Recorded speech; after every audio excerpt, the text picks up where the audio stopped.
အားလုံးမင်္ဂလာပါရှင်။ကျွန်မဆွေးနွေးပေးနေတဲ့ကလေးတွေအတွက်ပေါ့နော်။မရှိမဖြစ်ကိုလိုအပ်တဲ့ domain ကြီး၃ခုတည်းက cognitive skill အကြောင်းကိုဆွေးနွေးပေးနေခြင်းလည်းဖြစ်ပါတယ်ရှင်။အဲဒီ cognitive skill မှာဖွံ့ဖြိုးဖို့အတွက်ဆိုလို့ရှိရင်ကျမတို့ဒီ 6C ပေါ့နော် of education for the future အနာဂတ်ပညာရေးအတွက်လိုအပ်တဲ့ C6 လုံးရှိပါတယ်။အနာဂတ်ပညာရေးမှာ C6 လုံးလိုအပ်တာလည်းဖြစ်ပါတယ်ရှင်။ဒီလိုအပ်တဲ့ C6 လုံးကိုကျမတို့ဖွံ့ဖြိုးအောင်လေ့ကျင့်ပေးကြရမယ်။အဲဒီမှာဆိုရင်ဒီ C6 လုံးလေးကိုလည်းမနေ့တုန်းကကျမအမီးဆွေးနွေးခဲ့ပါတယ်။ဒီမှာတော့ကျမဒီ C6 လုံးထဲမှာပါရမယ့်အချက်ကလေးတွေပေါ့နော်။ဒါလေးတွေကိုယနေ့ဆက်လက်ဆွေးနွေးပေးသွားမယ်။နောက်တော့ကအထူးအချုပ်ပေါ့နော်။အဓိက C တွေကိုဖွံ့ဖြိုးဖို့အတွက်ကျမတို့ဖွံ့ဖြိုးအောင်လုပ်တဲ့အခါမှာမိမိဖြစ်ချင်တဲ့အကြောင်းအရာတွေကဖွံ့ဖြိုးလိုတဲ့စွမ်းရည်တွေကပေါ့နော် skill တွေကကျေပြန့်နေလို့ရှိရင်သူတို့တွေကို approach လုပ်ရတာမှာခက်ခဲသွားမယ်အဲ့တော့ကြတော့ကျွန်တော်တို့အရည်အသွေးကိုဘယ်ရည်ချင်းတွေကိုလိုအပ်တော့ဒါကိုကျွန်တော်တို့ focus ထားတဲ့အခါမှာခိုင်ခိုင်မာမာတိတိကျကျရှိဖို့လိုတယ်ရှင်းရှင်းလင်းလင်းရှိဖို့လိုတယ်ဘယ်အရာတွေကအရေးကြီးတယ်ဆိုတာတွေကိုကျွန်တော်တို့တွေသိထားဖို့လည်းလိုအပ်တာလည်းဖြစ်ပါတယ်ရှင်ဒါကြောင့်ကျွန်တော်တို့ဒီC6လုံးမှာဆိုရင်C6လုံးဟာတကယ်ကျွန်တော်တို့အနာဂတ်ပညာရေးအတွက်မရှိမဖြစ်လိုအပ်တဲ့C6လုံးဖြစ်တယ်ဒါဆိုရင်ဒီC6လုံးမှာဆိုလို့ရှိရင်ပထမဦးဆုံးသူကတော့ communication ကိုပြောထားတယ်ဒီတဲ့ကို communication ဘိုင်းတွေကောင်းရမယ်ဒါမှဒါကျွန်တော်တို့ဆောင်ရွက်တဲ့အခါမှာတကယ်ကိုရှင်းရှင်းလင်းလင်းနဲ့ပေါ့ထင်သာမြင်သာရှိမယ်အဲ့လိုပဲ collaboration တွေဒီ collaboration တွေကလည်းပဲအဲပူးပေါင်းဆောင်ရွက်နိုင်တဲ့အရည်အချင်းတွေရှိရမယ်ဒီအရည်အချင်းတွေရှိအောင်လေ့ကျင့်ပေးဖို့လိုအပ်တယ်အဲ့လိုပဲကျွန်တော်တို့ critical thinking ဆိုတဲ့ဝေဖန်ပိုင်းခြားစဉ်းစားနိုင်တဲ့စွမ်းရည်တွေရှိရမယ်အဲ့လိုပဲ creative thinking တွေရှိရမယ် creative thinking တွေရှိရမယ်အဲ့လိုမျိုး thinking တွေရှိနေမှသူတို့တွေကတီထွင်ဖန်တီးစဉ်းစားနိုင်တဲ့အလေးကျင့်လေးတွေအလေးထားလေးတွေရရှိလာစေမှလည်းဖြစ်တယ်အဲ့လိုပဲ connection တွေကောင်းရမယ်ပေါ့နော်ဒါနောက်စီနှလုံးထပ်ထည့်ထားတာ connection တွေကောင်းရမယ်ဆက်နွယ်မှုတွေဆက်ဆက်မှုတွေကောင်းရမယ်ခါချာယဉ်ကျေးမှုတွေကောင်းရမယ်ပေါ့နော်အဲ့ဒီလိုမျိုးဒီမှာဆိုတစ်ခုချင်းစီမှာကျမတို့သူ့ထဲမှာပါဝင်နေတဲ့အကြောင်းအရာလေးတွေရှိတယ် communication ဘိုင်းဆိုရင်ဘယ်လိုຢာလေးတွေကောင်းရမှာတော့ပေါ့အဲ့လိုပဲကျမတို့ဒီမှာဆိုရင် critical thinking ဘိုင်းမှာဆိုရင်ဘယ်လိုຢာလေးတွေတော့ပေါ့နော်သူ့ရဲ့အကြောင်းအရာလေးတွေရှိတယ်ဒီကလိုမျိုးစစ်စီတွေဖွံ့ဖြိုးဖို့အတွက်ကလေးတွေကိုလေ့ကျင့်ပေးသွားကြရမှာလည်းဖြစ်ပါတယ်ရှင်အဲ့ဒီမှာဆိုလို့ရှိရင်ကျမတို့ပထမဦးဆုံးပေါ့နော်ကျွန်တော်ဒီထဲမှာဆိုလို့ရှိရင်ဝေဖန်ပိုင်းခြားနိုင်တဲ့စွမ်းရည်ပေါ့နော် critical thinking လေးပေါ့ဒီ critical thinking လေးကိုအရင်စပြီးပြောမယ်အဲ့ထဲမှာဆိုရင် characteristic ဆိုပြီးတော့ characterize ပေါ့နော်ဒီရိုက်လက္ခဏာတွေပေါ့ဒါတွေကိုကျမတို့သိရှိရမယ်မှတ်သားတတ်ရမယ်ဒါတွေကလည်းလူတွေ character ရေးကြီးတယ်ပေါ့နော် characterize ရှိရမယ်နောက်တစ်ခါ classify ခွဲခြားခြင်းတွေရှိရမယ်နှိုင်းယှဉ်ခြင်းတွေလှုပ်ဆောင်တတ်ရမယ်ချိတ်ဆက်ခြင်းတွေလှုပ်ဆောင်တတ်ရမယ်အဲ့ဒါမှသာလျှင်ကျမတို့အဓိကပေါ့နော်ချိတ်ဆက်ခြင်းတွေလှုပ်ဆောင်တတ်ရမယ်ဆက်သွယ်ပြောဆိုခြင်းတွေလှုပ်ဆောင်တတ်ရမယ်အဲ့လိုပဲ curate လို့ခေါ်တဲ့ပေါ့နော်စူးစီးတင်ပြတတ်ရမယ်ဒါလေးအဓိကအလိုမျိုးတွေလှုပ်ဆောင်တတ်မှသာကဲသူတို့တွေကတကယ်ကိုပေါ့နော် critical thinking မှာဝေဖန်ပိုင်းခြားစဉ်းစားနိုင်တဲ့စွမ်းရည်တွေမှာအားကောင်းတယ်လို့ပြောလို့ရမှာလည်းဖြစ်ပါတယ်ရှင်အဲ့ဒီလိုပဲကျမတို့ပေါ့နော်အဓိကကျမတို့နောက်ချိတ်ဆက်ဆောင်ရွက်မှုတွေ communication ဘိုင်းတွေပေါ့နော်ဒီမှာဆိုလို့ရှိရင်ကျမတို့စူးစီးတင်ပြခြင်းတွေကောင်းရမယ်နော်စူးစီးတင်ပြခြင်းတွေကောင်းရမယ်အဲ့လိုပဲ coordination ဆိုတဲ့ညှိနှိုင်းဆောင်ရွက်ခြင်းတွေကောင်းရမယ် coordination ဆိုတဲ့နော် coordinate ညှိနှိုင်းဆောင်ရွက်ခြင်းတွေကောင်းရမယ်နောက်တစ်ခါ connect နဲ့ဆိုတဲ့ကျမတို့ဒီမှာဆိုရင်ချိတ်ဆက်ဆောင်ရွက်မှုတွေကောင်းရမယ် အဲ့ဒီလိုပဲကျမတို့ collaboration ဆိုတဲ့ပူးပေါင်းဆောင်ရွက်ခြင်းတွေကောင်းရမှာလည်းဖြစ်တယ်အဲ့လိုပဲ citizenship ပေါ့နော်ကိုနိုင်ငံသားကောင်းပြည်သားမှုပေါ့နော်နိုင်ငံသားကောင်းဖြစ်ခြင်းတွေဒါမျိုးတွေကလည်းလိုအပ်တာလည်းဖြစ်တယ်ကျမတို့ဒီကအနာဂတ်အတွက်ပညာရေးရဲ့ဖွံ့ဖြိုးအောင်လုပ်ရမယ်ဒီစစ်စီထဲမှာပါဝင်နေတာလည်းဖြစ်ပါတယ်ရှင်အဲ့လိုပဲကျမတို့ဒီတီထွင်ဖန်တီးနိုင်မှုကိုသွားမယ်ဆိုလို့ရှိရင်တီထွင်ဖန်တီးနိုင်မှုမှာဆိုလို့ရှိရင်လေ curiosity ဆိုတဲ့သူကတော့တိလို့စိတ်တွေရှိရမယ်တိလို့စိတ်ရှိမှကျမတို့က creativity ရရှိလာမှာ哦ဒါကြောင့် curiosity ဆိုတာလည်းစွမ်းရည်လေးကလည်းရေးကြည့်တယ်နောက်တစ်ခု courage ရမ်းရေးကြည့်တယ်ရဲစွမ်းတတ္တိတွေရှိရမယ်အဲ့လိုပဲကျမတို့ရဲစွမ်းတတ္တိတွေရှိတယ်လို့ပဲ conceptualize ဆိုတဲ့conceptualize ဆိုတာကြတော့ကျမတို့အယူအဆကိုဖော်ထုတ်တတ်တာအယူအဆတွေပေါ့နော်ဒီအယူအဆတွေကိုဖော်ထုတ်တတ်ရမယ်နောက်တစ်ခုကကျမတို့constructive ဆိုတဲ့အပြုသဘောဆောင်တဲ့အပြုသဘောဆောင်တဲ့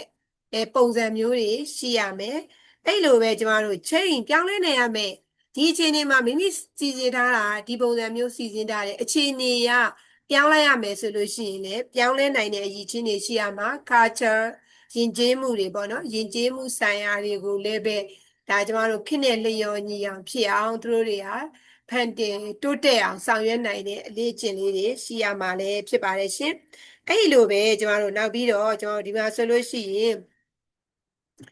embrace culture ဒါလည်းအရေးကြီးတယ်ကျမတို့ယဉ်ကျေးမှုတွေကိုလက်ခံနိုင်တဲ့ပေါ့နော်လက်ခံနိုင်တဲ့အလေးအကျင့်လေးတွေရှိရမယ်အဲ့ဒီမှာဆိုရင်အဲ့အလေးကျင့်လေးရှိပေမဲ့မိမိရဲ့ကိုယ်ပိုင်မှာရှိနေတဲ့မိမိတို့လူမျိုးမိမိတို့ရဲ့ဘာသာမှာရှိနေတဲ့တကယ်ကိုပေါ့နော်အခြေခံကြတဲ့တန်ဖိုးတွေကိုလည်းအစစ်မြင့်သွားအောင်မပြောက်ပြက်သွားအောင်ထိန်းသိမ်းနိုင်ရမယ်ကိုယ် value တွေဒီတန်ဖိုးတွေအခြေခံတန်ဖိုးတွေကိုနားလည်ရမယ်အဲ့လိုပဲဒီအခြေခံတန်ဖိုးတွေနားလည် community အတိုင်းအဝန်တွေရဲ့အကြောင်းတွေနားလည်ရမယ်နောက်တစ်ခုကကြတော့ chronicle ပေါ့ဒီ chronicle ဆိုတာကြတော့ကျွန်တော်မှတ်တမ်းတင် record မှတ်တမ်းတင်ခြင်းတွေပေါ့နော်မှတ်တမ်းတင်ခြင်းတွေကိုဆောင်ရွက်တတ်ရမယ်အဲ့လိုပဲ commitment ကျမတို့ဂရိကဝတ်တည်ရမယ်ဂရိကဝတ်ရှိမှသာကျမတို့ culture ဆိုတဲ့ယဉ်ကျေးမှုကြီးဟာအတွန်းရှည်တည်တဲ့နေမှာလေအဲ့လိုပဲတစ်ခုနဲ့တစ်ခုကိုလည်းလက်ခံနိုင်မှာဒါကြောင့် commitment တွေရှိရမယ်အဲ့လိုပဲကျမတို့အဲ့လိုရှိတယ်လို့ပဲပေါ့နော်celebration ဆိုတဲ့အခမ်းအနားတွေပေါ့နော်ကျင်းပခြင်းဆိုင်ရာတွေမှာလည်းပဲဒါမျိုးတွေကိုပေါ့နော်ဒီမိမိယဉ်ကျေးမှုနဲ့လျော်ညီစွာဖြစ်အောင်ဆောင်ရွက်နိုင်ရမယ်ပေါ့အဲ့လိုပဲ connection တွေကောင်းရမယ်ပေါ့နော်ဒီစစ်စီဆိုတဲ့တစ်ခုချင်းစီတိုင်းမှာပဲတစ်ခုနဲ့တစ်ခုကချိတ်ဆက်နေရပေါ့နော်တစ်ခုထဲမှာပါတဲ့စွမ်းရည်ကနောက်တစ်ခုထဲမှာလည်းပဲပါနေရပေါ့နော်ဒါချိတ်ဆက်နေတယ်ဆိုတဲ့သဘောကိုစောင့်တာဒါကြောင့် embrace culture တွေရှိရကောင်းရမယ်ကောင်းအောင်လည်းပဲလေ့ကျင့်ပေးရမယ်ပေါ့နော်နောက်ပြီးတော့ကျမတို့ဒီရှင်းဆက်သွယ်ပြောဆိုတတ်တဲ့အလေးအကျင့်လေးတွေလည်းကောင်းရမယ်ဒါကြောင့်ဆက်သွယ်ပြောဆိုတဲ့အခါမှာလည်းပဲအရေးကြီးတယ်ပေါ့နော် clearly ဖြစ်ဖို့အရေးကြီးတယ်clearly ဖြစ်ဖို့အရေးကြီးတယ် clearly ဖြစ်မှသာဆက်သွယ်ရတဲ့အခါမှာပို့ပြီးတော့ကောင်းမှာဒါကြောင့်ကျမတို့ဒီမှာဆိုရင် concise လို့ခေါ်တဲ့တူတူရှင်းရှင်းပြောတတ်ရမယ် clearly ဖြစ်ရမယ် concise တူတူရှင်းရှင်းပြောတတ်ရမယ်အဲ့ဒါမှကြာတာမှန်ကန်စွာပြောရမှာ coherence ဆိုတာကြတော့ coherence စီလျော်အောင်ညီညွတ်အောင်ပြောတတ်ရမယ်စီလျော်ညီညွတ်တဲ့စကားလုံးတွေကိုပြောတတ်ရမယ်နောက်ပြီးတော့ correct မှန်ကန်ရမယ် complete ပြည့်စုံရမယ်ဒါကြတော့ကျမတို့ communication ပိုင်းကို clearly ဖြစ်တာနောက်ပြီးတော့ကျမတို့ဒီပူးပေါင်းဆောင်ရွက်ခြင်းပေါ့နော်ဒီကျမတို့collaboration ပိုင်းမှာဆိုလို့ရှိရင်ဘာတွေရှိရမလို့ဆိုတော့ဒီက collegiality ဆိုတဲ့ collegiality ဆိုတဲ့ဥစ္စာကကျမတို့လုံးဖို့ကင်ဘက်စိတ်သက်ရှိရမယ်လို့ပြောတာဒါနဲ့ကျမတို့လုံးဖို့ကင်ဘက်စိတ်သက်ရှိမှသာ collaboration ပိုင်းကကောင်းလာမှလည်းဖြစ်တယ် collaboration ကောင်းလာဖို့အတွက် collegiality ဆိုတဲ့ပေါ့နော်လုံးဖို့ကင်ဘက်စိတ်သက်ရှိဖို့လည်းလိုအပ်တာလည်းဖြစ်ပါတယ်ရှင်အဲ့လိုပဲကျမတို့လုံးဖို့ကင်ဘက်စိတ်သက်ရှိတယ်လို့ပဲပေါ့နော်ကျမတို့ coordination ဆိုတဲ့ညှိနှိုင်းဆောင်ရွက်တတ်ရမယ် communication တွေကောင်းရမယ်အဲ့ဒီလိုပဲ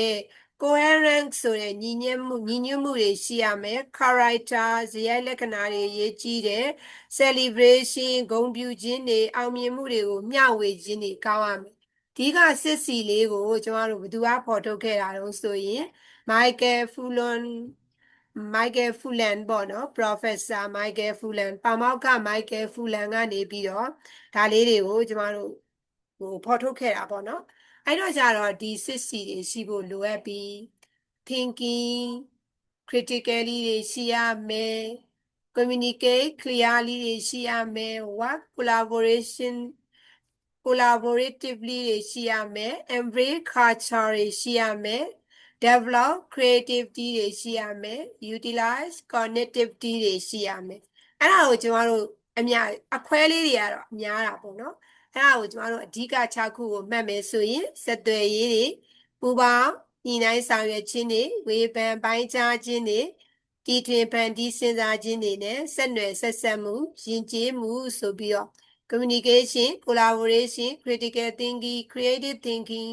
connection နဲ့ culture ဆိုပြီးတော့မှတ်သားလိုက်လို့ရတာလည်းဖြစ်ပါတယ်ရှင်အဲ့ဒီမှာဆိုရင်ဒီမှာလေကြီးတစ်စင်းမှာဆိုရင်အားလုံးသောသူတွေကတက်ညီလက်ညီတော်မှသာ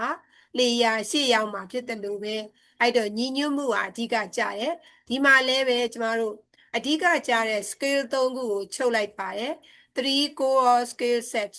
coordinate ကြည့်ရမယ်ညှိနှိုင်းပူးပေါင်းဆောင်ရွက်တတ်ရမယ် create ဖန်တီးတတ်ရမယ် connect ဆက်သွယ်ဆောင်ရွက်တတ်ရမယ်ဒီဟာတွေကလည်းပဲအရေးကြီးနေတာလည်းဖြစ်ပါတယ်ရှင်အဲ့တော့ဒီလိုမျိုးပေါ့နော်ဒီကကျမတို့စစ်စီ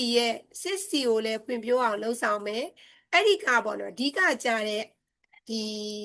ပင်မအဓိကကြတဲ့အကြောင်းကိုဖွံ့ဖြိုးရမယ်စီ3လုံးကကြတော့ create က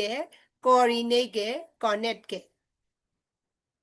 ညီနိုင်ပူပေါင်းဆောင်ရွက်တတ်ရမယ်ဆက်သွယ်ဆောင်ရွက်တတ်ရမယ်အဲ့လိုပဲ create တီထွင်ဖန်တီးတတ်ရမယ်ခုနကျမတို့စစ်စီကိုဖွံ့ဖြိုးဖို့ဆိုရင်အားလုံးညီညွတ်နဲ့ဖွံ့ဖြိုးအောင်လေ့ကျင့်ပြိုးထောင်ပေးကြမှာလေဒီကကျမတို့ဖွံ့ဖြိုးလို့တဲ့စီတွေကဖွံ့ဖြိုးလာစေမှာလည်းဖြစ်တယ်အဲ့တော့ကျမတို့ရဲ့ကလေးတွေကိုပေါ့နော်21ရာစုမှာပြောင်းလဲနေတဲ့အခြေအနေတွေထဲမှာသူတို့တွေဟာတကယ်ကိုအသိပညာတွေကောင်းကောင်းနဲ့ cognitive skill တွေအားကောင်းကောင်းနဲ့ဖွံ့ဖြိုးအောင်ဒီစီ6လုံးကိုရရှိသွားအောင်ငယ်စဉ်ကတည်းကလေ့ကျင့်ပေးသွားကြရမှာဖြစ်တယ်ဆိုတဲ့အကြောင်းလေးကိုကျွန်မအနေနဲ့ဆွေးနွေးပေးရင်းနဲ့ကျွန်မယနေ့ဆွေးနွေးချက်ကလေးကိုဒီကုန်းချုပ်ပြရစီရှင်အားလုံးကိုကျေးဇူးတင်ပါတယ်ရှင်